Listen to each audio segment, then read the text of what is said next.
This rude congressman's daughter mocks blind veteran. Will she apologize? Good morning, everyone. Please be seated. Take your time. Before we begin today, I have to tell you something. This case has troubled me. It's been keeping me up at night.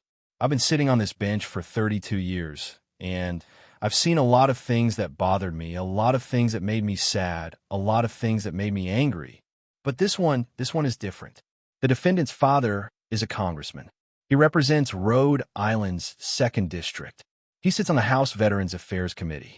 He campaigns on honoring those who served.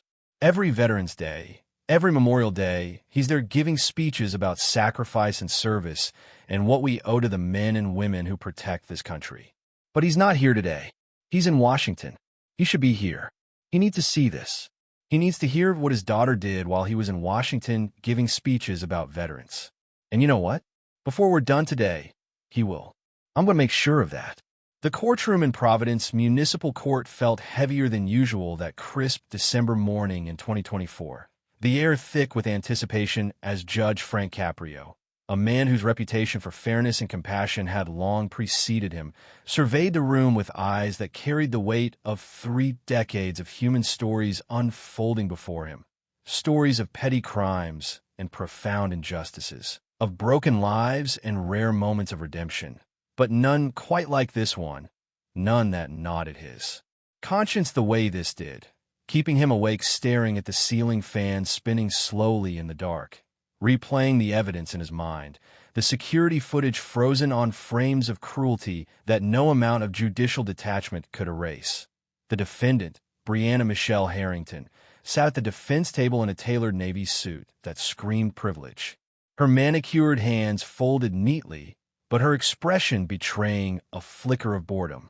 As if this were merely an inconvenience interrupting her weekend plans. Her blonde hair perfectly styled, her makeup flawless even under the harsh fluorescent lights. A 21-year-old junior at Brown University whose life had been a seamless path of advantages. Born September 8, 2003, raised at 445 Angel Street in the heart of College Hill. One of Providence's most exclusive enclaves where historic mansions lined tree-shaded streets and the scent of old money lingered in the air. Educated at the elite Wheeler School before gliding into Ivy League halls studying political science. Interning summers in her father's congressional office where she learned the art of photo ops and sound bites. Receiving a generous $4,000 monthly allowance that allowed her to shop without a second thought.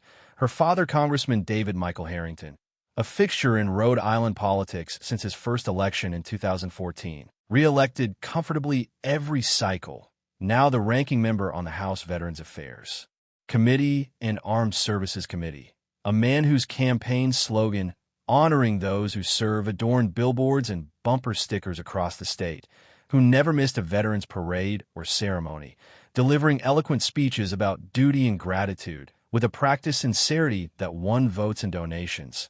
Her mother, Dr. Elizabeth Harrington, a renowned pediatric surgeon at Hasbro Children's Hospital. The family represented by the formidable Victoria Sinclair of Sinclair and Associates, a defense attorney known for making problems disappear for high-profile clients. Yet here was Brianna, facing charges that stripped away the veneer of that polished life. Charges stemming from an incident that revealed a cruelty so casual it chilled the soul. And opposite her sat the victim, Master Sergeant Jerome Jerry Washington, retired United States Army, 44 years old, a man whose presence commanded respect even in silence. Seated calmly with his black Labrador service dog Apollo at his feet, the dog's harness gleaming under the lights, Apollo's intelligent eyes scanning the room protectively, Jerry's own eyes hidden behind dark glasses, his face bearing the faint scar on his forehead from the recent injury. His posture straight from years of military discipline. A Silver Star recipient who had enlisted in 1998 straight out of high school and given 22 years to his country, deploying 4 times to the world's most dangerous places, Iraq in 2003 and 2006, Afghanistan in 2010 and 2014, earning 2 Bronze Stars, 3 Purple Hearts, the Combat Infantryman Badge, and countless other honors. But the defining moment of his service came on September 3, 2014, in Kandahar Province. leading a patrol to safeguard a humble village school where Afghan children sat cross-legged on the floor learning letters and numbers, dreams taking root in a war-torn land, accompanied by two young soldiers, Private First Class Marcus Webb, just 19, and Specialist Damon Rodriguez, barely 20, kids really thrust into the horrors of combat. When an IED detonated in a blinding flash, the last light Jerry would ever see, and in that fraction of a second, instinct and love for his men took over as he hurled his body over theirs, absorbing the shrapnel and flames, saving their lives while condemning himself to eternal darkness. Medevac first to Germany, then stateside, spending 2 grueling years in rehabilitation learning to navigate a world without sight, relearning to walk with a white cane, to dress and eat and live independently. Eventually partnered with Apollo 5 years ago, the dog who became his eyes, his constant companion, guiding him through grocery aisles and coffee shops and VA hallways where Jerry now volunteered, counseling newly blinded veterans through their own descents into darkness, speaking at schools about resilience, mentoring young troops. An active voice in the Blinded Veterans Association, living modestly in Warwick, never seeking pity, never complaining, once telling an investigator, "I gave my eyes so those 2 soldiers could keep theirs. I'd do it again tomorrow," a statement that encapsulated the quiet heroism that defined him. Marcus Webb, now married with a toddler daughter he could watch grow, Damon Rodriguez, having seen his mother's face one final time before cancer claimed her, their visions preserved because Jerry sacrificed his. On that fateful Saturday afternoon of November 9th, 2024, at precisely 3:15 p.m., Thayer Street buzzed with the usual weekend energy near Brown University. Students and shoppers weaving along sidewalks lined with boutiques and cafes, the autumn air crisp with the scent of fallen leaves and fresh coffee. Jerry strolling confidently, with Apollo leading the way to his weekly veterans meetup at a local shop. A ritual that brought light to his darkened world, friends gathering to share stories, and laughter and mutual support.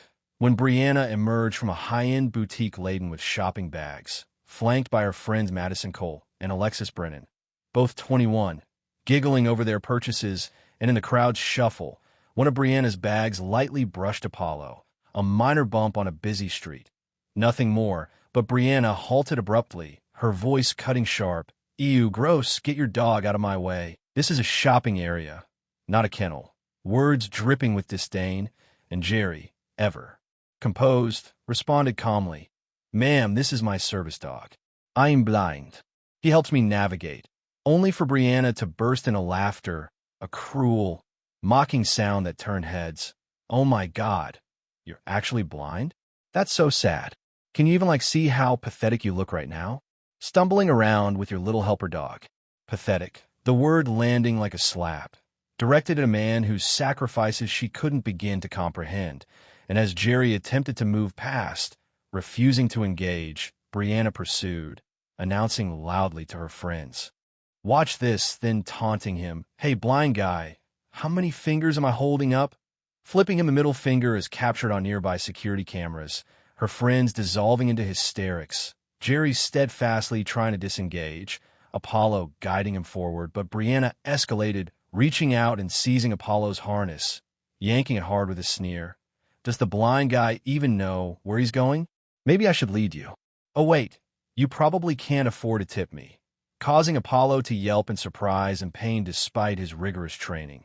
Jerry firmly instructing, "Please let go of my dog," his voice steady but edged with urgency. Yet Brianna, undeterred, whipped out her phone, starting to record, declaring gleefully, "This is content. Blind veteran gets roasted on Thayer Street. You're going to go viral, buddy." And then, in a final act of malice, she shoved him hard, a blind man unsteady without visual cues, sending Jerry stumbling backward into a parking meter, his forehead splitting open on the metal pole, blood trickling down as he crumpled to the pavement, Apollo whining and trying desperately to steady his handler. The entire sequence preserved on CVS security footage from 3 hours, 15 minutes, and 22 seconds to 3 hours, 18 minutes, and 45 seconds. 3.5 interminable minutes of unprovoked cruelty witnessed. by passers-by, including bookstore owner Thomas Newen, who immediately dialed 911, and Professor Catherine Blackwood, who rushed to aid Jerry until help arrived. Jerry sustaining a gash requiring 6 stitches, bruised ribs, and lingering trauma. Apollo physically unharmed but stressed for weeks, sensing his partner's distress in ways only service animals can. Barely half an hour later, at 3:42 p.m., Brianna posted the video to TikTok with a caption, "Blind guy didn't see this coming," accompanied by laughing and skull emojis. Hashtag for Thayer Street and content creation, amassing 47,000 views before removal for harassment violations, but copies and screenshots enduring as evidence. Providence police officer Samuel Okafor, a 12-year veteran, responding promptly, finding Brianna still nearby, laughing with her friends, and when confronted, her first words captured on body cam. "Are you kidding me? It was a joke. He's fine. Do you know who my father is? Congressman Harrington. He's on the Veterans Affairs Committee. He'll straighten this out in 5 minutes." Invoking her father's position on the very committee meant to protect veterans like Jerry, as if it were a get-out-of-jail-free card, leading to her arrest on charges of assault causing bodily injury, harassment of a disabled person, enhanced under Rhode Island law, interference with a service animal, disorderly conduct, and filing a false statement for initially claiming Jerry attacked her, a lie refuted by all evidence. In the aftermath, the Harrington family's influence swung into action. Congressman Harrington personally calling the Providence police chief the next day. Attorney Sinclair pressing the DA for leniency citing political sensitivity. The congressman's chief of staff phoning the judge's chambers, call unreturned. And a $100,000 settlement offer with NDA tendered to Jerry on November 20th, which he rejected outright, telling prosecutors, "I didn't lose my eyes for money. I lost them for something bigger. If I take that check, I'm telling every veteran who comes after me that we can be bought. We can't. Our dignity isn't for sale." A refusal that spoke volumes about his character amid attempts to sweep the incident under the rug. As the judge continued recounting the evidence, his voice steady but laced with restrained fury, he noted Brianna's demeanor. Eye rolls, phone checks, a sigh at Jerry's integrity, prompting him to address her directly. "Do you have anything to say? Do you understand what you did?" And Brianna rising with defiance. "Your Honor, this is so blown out of proportion. It was a joke. I didn't know he was like a war hero or whatever. I bumped into him and he got upset. It's not a crime to be on social media, minimizing the assault as mere humor, even suggesting, can't my dad just make a donation somewhere and we can move on? He donates to veteran stuff all the time." Equating charity photo ops with accountability, pushing the judge to his limit, declaring her father's absence unacceptable given his public stance on veterans, instructing the clerk to phone the congressman's office on speaker, overruling Sinclair's objection with, "If Congressman Harrington campaigns on supporting veterans, he has a right to know and a duty to know what his daughter did to one."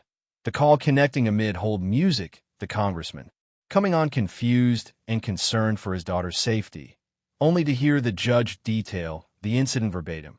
The mockery, the yank, the shove, the video, the caption, leaving him stunned, admitting staff had downplayed it as a misunderstanding, his voice cracking as the judge drew parallels between Jerry's sacrifice in 2014 shielding Webb and Rodriguez and Brianna's callous actions, concluding, "Whatever you taught your daughter about respect, about service, about basic human decency, it didn't take.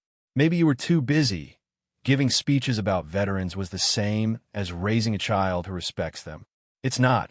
Actions speak louder than legislation, sentencing to follow." But first inviting Jerry to speak, the veteran rising slowly with Apollo's guidance, his words measured and profound, recounting the IED explosion anew, the choice to shield his young soldiers, the years adapting to blindness, the pride in his sacrifice allowing Marcus to see his daughter's birth and Damon his mother's final days, declaring unhesitatingly he'd do it again, then addressing Brianna directly with forgiveness. Not out of weakness, but strength, releasing anger's burden, hoping her punishment would teach her the meaning of true service, that veteran sacrifices enabled her freedoms. Sitting to a hushed courtroom that felt transformed by his grace.